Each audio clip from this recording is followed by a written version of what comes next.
সমস্যা নাই সমস্যা নাই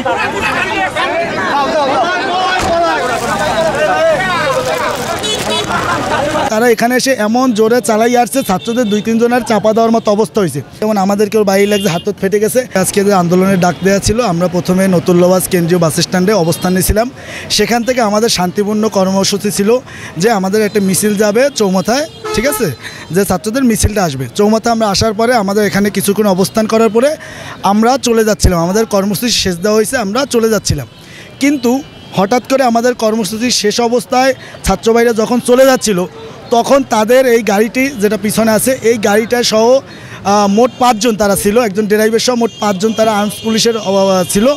তারা ওখান থেকে গাড়িটা জোরে চালাই আসছে। জোরে চালাই আসার পরে ছাত্ররা তাদের মতো চলে যাচ্ছিল, কিন্তু তারা এখানে এসে এমন জোরে চালাই আসছে ছাত্রদের 2-3 জনের চাপা দেওয়ার মতো অবস্থা হয়েছে।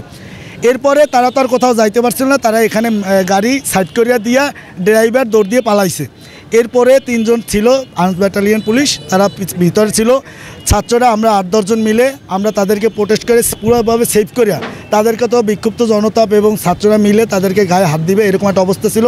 কিন্তু আমরা 8-10 জন সমন্বয়ক সরস যারা ছিল তারা সবাই মিলে, এই যেমন আমাদেরকেও বাইরে লাগছে, হাত ফেটে গেছে, তাদেরকে একটা গায়েও হাত দিতে দেওয়া হয় নাই, তাদের গায়ে কেউ হাত দিতে পারে না। তাদেরকে আমরা সেভ করে এক ফাঁক করে এরপর এই পাশের মসজিদের ভিতর নিয়ে গেছিলাম। মসজিদে নিয়ে তাদেরকে আমরা 1 ঘন্টা পর্যন্ত, আমাদের মেডিকেল টিম আসছে 2 জন ছাত্র, তারা এসে প্রাথমিক যত চিকিৎসা লাগে তার এখান থেকে একটু চলে গেছে, একটুখানি শুধু রক্ত বেরোচ্ছে। বাকিটা আমরা আমাদের মেডিকেল টিম এখানে তাদেরকে পুরোপুরিভাবে সেফ দিয়ে প্রোটেস্ট করে তার মেডিকেল ট্রিটমেন্ট দিয়ে এখান থেকে তাদের এরপরে তাদের উদ্যোগন কর্মকর্তারা আসে, তারপর তাদেরকে নিয়ে গেছে। তাদের এমনিতে কোনো সমস্যা নাই, ছাত্ররা তাদেরকে আপ্যায়ন চেষ্টা করে তাদেরকে সেফ দেওয়া হয়েছে। নতুবা এখানে অপ্রীতিকর ঘটনা ঘটতে পারতো, কিন্তু ছাত্রদের কারণে ঘটে নাই। ছাত্ররা তাদেরকে সর্বোচ্চ সহযোগিতা করছে।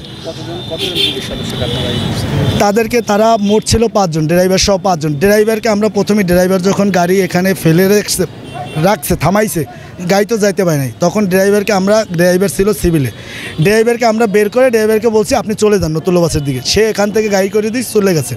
আর ভিতরে যে মুরব্বী ছিল তাদের এসআই সম্ভবত, তারে আমরা ধরে এখান থেকে ওই দিকে নিয়ে গেছে আমাদের সমন্বয়ক ছেলেরা।